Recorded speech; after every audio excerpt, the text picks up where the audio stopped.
Welcome to this guide on how to retrieve ghost gear from the ocean. We've broken down the operation into 7 steps. Step 1. Collect data. To plan a safe ghost gear retrieval, the first task is to find out as much information about the target gear as possible. This data can also be shared with relevant authorities. Data to be collected includes a GPS or map location, a compass bearing, any nearby landmarks, the depth of the site, the type of ghost gear, the size of ghost gear, any entangled marine life, any nearby hazards, and photos. Step 2. Build a team. Ghost gear retrieval operations are usually conducted by teams of 3 divers. 1 diver cuts the net, 1 diver assists, and 1 diver oversees safety. Everyone participating should have the following skills and experience: more than 50 dives logged, great buoyancy skills, an understanding of how to use lift bags underwater, and knowledge of the Greenfin's best environmental practice for divers.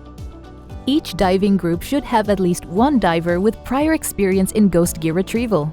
Also take extra people on the boat. They can help to lift the retrieved ghost gear from the water. Step 3. Prepare tools.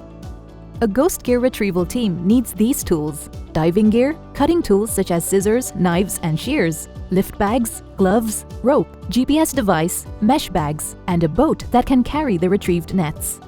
Step 4. Safety.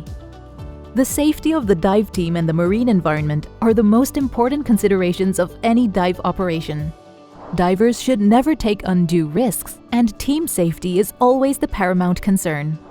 Make sure you plan a safe operation and brief all divers about potential hazards and how to avoid environmental damage. Here are some safety tips to be aware of. Avoid net entanglement. There's a risk of getting caught in a net that releases unexpectedly and drags you to the surface, so be careful. Stay close to your buddies as it can get murky and visibility can degrade during the operation. Retrieval of nets can be chaotic and people can get lost, so keep to the dive plan. Be aware of your air consumption. Working underwater can be strenuous. Stay clear of dangers such as corals and venomous marine life. Be aware of any water currents. Stick to the time frame and do not stay longer. And always do a head count at the end of the operation. Step 5. Planning and briefing.